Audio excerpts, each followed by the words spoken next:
Case నడిస్తే ఎలాంటిది లేదు. ఆయన అసలు జైల్లో పెట్టడం కూడా, ఆయన 10 నెలలు బయట ఉన్నప్పుడు విచారణ చేశారు.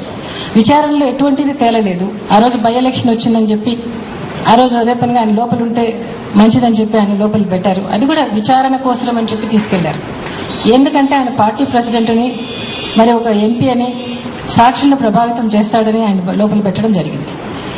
సాక్షులను ప్రభావితం చేసేవాళ్ళు ఇంత ప్రభుత్వాలకు వ్యతిరేకంగా ఉన్న మనిషి ఎలాంటి సాక్షులను ప్రభావితం చేయగలుగుతాడో నాకైతే అర్థం కావటం లేదు. ఈరోజు దీంట్లో ఉన్న మంత్రులందరూ బయట ఉన్నారు. ఈరోజు ఆయన ప్రతిపక్షంలో ఉన్నాడు. ఆయన అందులో ఇటువంటి ఇంత కక్ష సాధింపు చర్యల్లో ఉన్నటువంటి ఎంపీ ఏ విధమైనటువంటి ప్రభావితం చేస్తాడు? ఆయన ప్రభావితం చేస్తాడు విచారణ చెప్పి తీసుకెళ్లారు.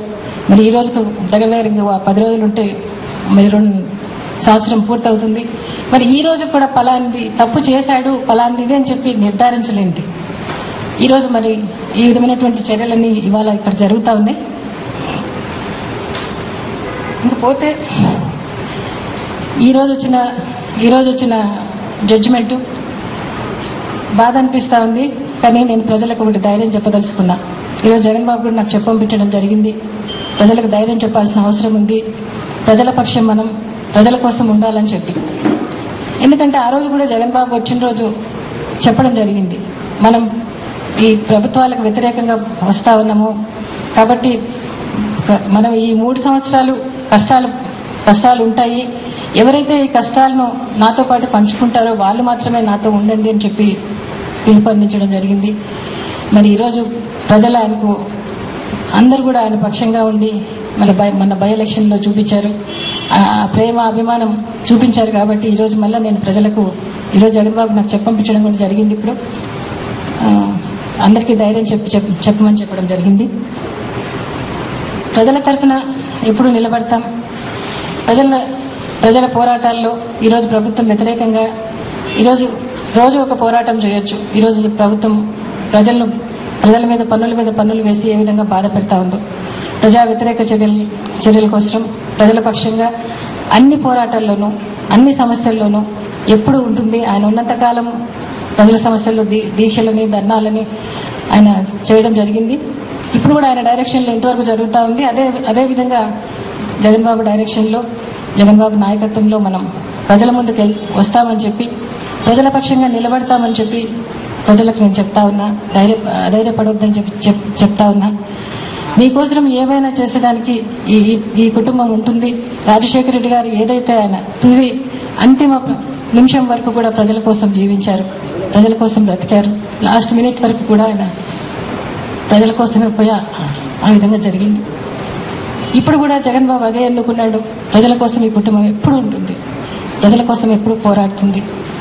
ఇంకపోతే మరి నేను ప్రతిపక్షానికైనా మరి ఇప్పుడున్న అధికార పక్షానికైనా ఒకటే చెప్తా ఉన్నా.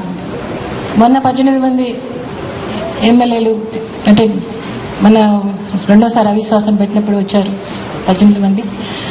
ఆ ఎమ్మెల్యేల మీద బై ఎలక్షన్కి వచ్చిన రేపు పంచాయతీ ఎలక్షన్స్ రాబోతా ఉన్నాయి.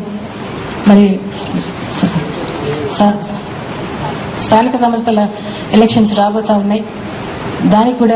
దానికైనా జనరల్ ఎలక్షన్కైనా మేము సిద్ధంగా ఉన్నాం.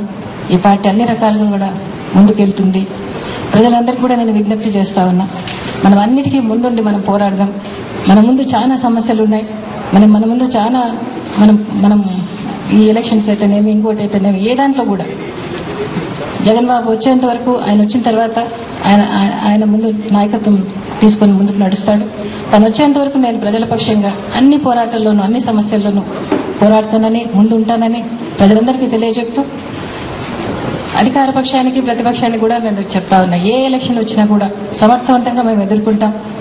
2014 ఎలక్షన్స్ లో సంపూర్ణమైన మెజారిటీతో మనం మళ్ళా వైఎస్ఆర్సీపీ ఫామ్ చేస్తుంది. రాజశేఖర రెడ్డి గారి సువర్ణయుగం తెచ్చుకుంటాం.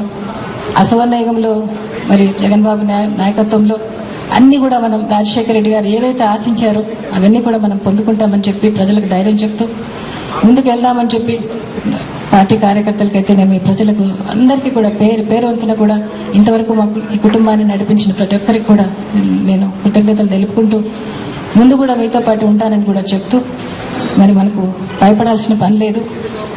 ధర్మం న్యాయం మన పక్షంగా ఉంది కాబట్టి మనం ముందుకెళ్తాం.